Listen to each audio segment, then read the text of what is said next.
Hey beautiful people, today I'm exploring the War Memorial of Korea. I could not believe it took me actually 6.5 years to come visit this place. But yeah, without further ado, let's go explore. In the heart of Seoul, South Korea stands the War Memorial of Korea, a testament to the country's long and complex history of warfare.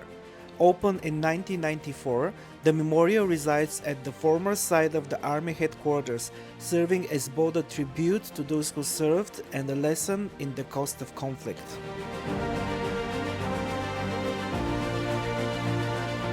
The Korean War, often referred as the Forgotten War, was a significant event in the 20th century. It began at 4:30 a.m. on June 25, 1950, when 75,000 North Korean soldiers crossed the 38th parallel into South Korea, intending to impose communism on its neighbor. Despite the significant number of countries involved, including 15 United Nations countries sending combat troops, it is not considered a world war. The war ended on July 27, 1953, leaving a heavy toll of up to a total of 5 million dead, wounded or missing, half of them civilians. Just behind me is the main exhibition building, and I'm gonna go explore right now. I've been told it's quite big and very interesting, so prepare to, just take your time, spend enough time. And usually what I do is I like to read. So I guess, looking by the size of the building, 4 hours. Let's go.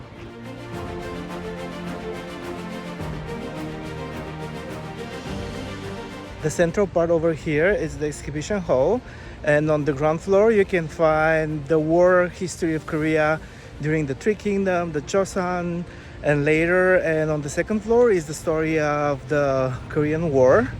And on that side over there, there's like a lot of military equipment exhibits, inside and outside. And on the both sides of the memorial are written like the wall of remembrance, like all the names of the warriors that lost their life to fight for Korea.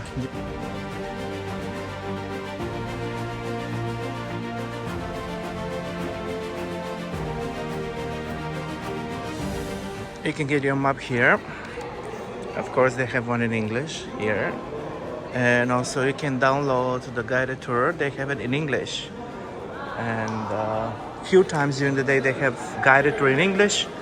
It's 2 p.m. but I'm just gonna, roam around with this. Okay, I'm inside right now. And I'm about to start the tour.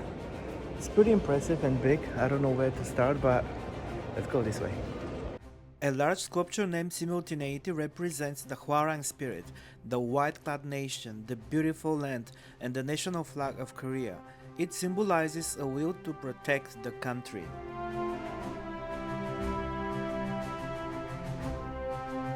Stars of National Defense represents the spirit of many war heroes who made the ultimate sacrifice to protect Korea in times of national crisis.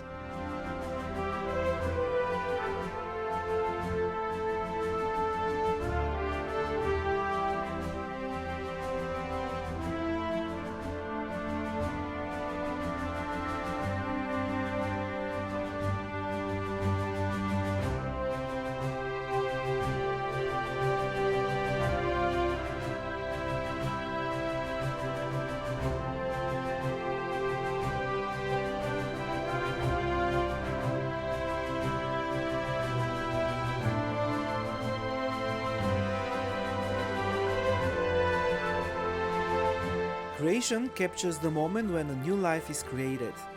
Sun ray lights the water welling up from the center of the bowl, representing the Korean peninsula, expresses the eternal life of Korean people.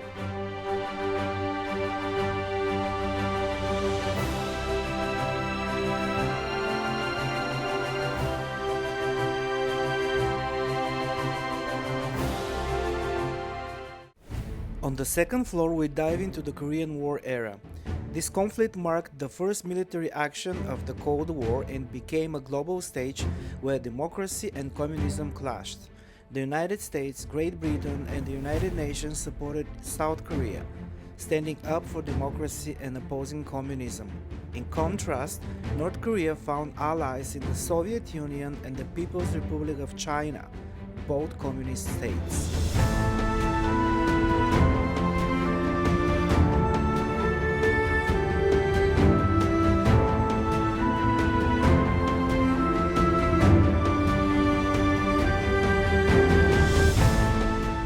Very interesting how the combat report was written in Chinese, with Chinese language in Hangul. Wow.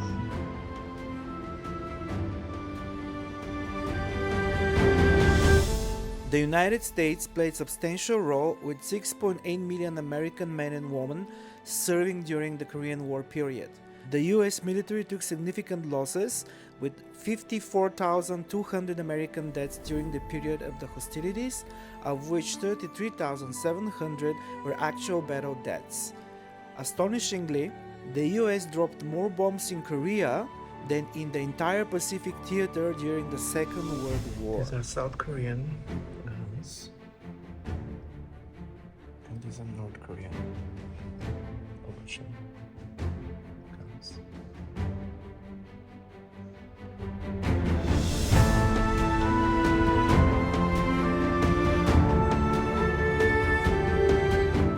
Wow.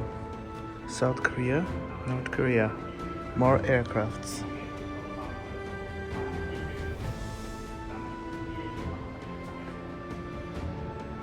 Troops. Wow.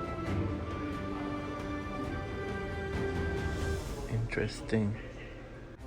The Korean peninsula was split in two post the Second World War, with the democratic South Korea rebuilding its society and economy post-Japanese rule, and the communist North Korea influenced by the Soviet Union and China. The North plotted reunification through revolution, launching multiple undetected localized attacks on the South, creating chaos and suspicion. Eventually, North Korean troops invaded the South, triggering the Korean War. Outnumbered, South Korea requested aid from the United States and the United Nations. As North Korean forces pushed forward, South Korea demolished bridges to slow their progress, forming a defense line along the Han River. The United Nations resolved to send military aid, with various countries volunteering troops and resources. The United States sent naval and air force troops and dispatched Force Task Smith for ground operations. These troops played a key role in buying time for South Korea to reorganize its military and move to the central-eastern part of the country to form a stronger defense. Despite this, North Korean forces managed to push the Allies further south. However, with the United Nations forces reinforcing the South Korean military, they gradually matched the North Korean army's strength. Battles raged along Naktom River, but a successful landing operation led by the Allies allowed South Korea to reclaim the coastal city of Incheon within 24 hours. This victory greatly boosted South Korean morale, leading to a successful push towards Seoul. The South Korean forces pushed the North Korean army back and were eventually able to raise their national flag in Seoul, a dramatic turn in favor of South Korea.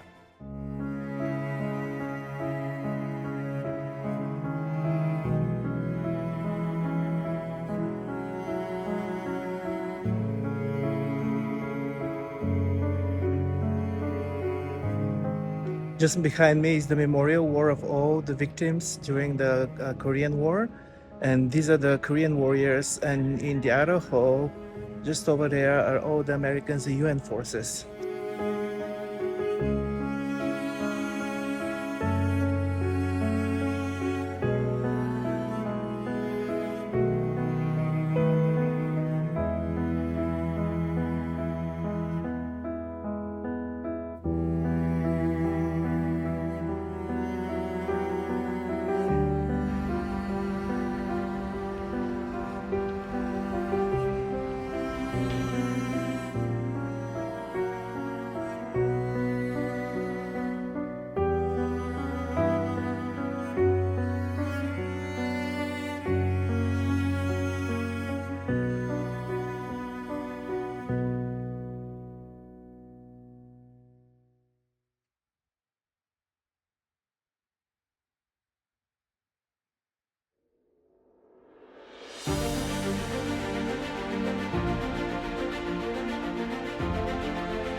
Hope you enjoyed my tour to the War Memorial of Korea. It's very fascinating space, and I highly recommend you have half a day to come visit and pay tribute to all the victims that fought for the independence and for the future of South Korea.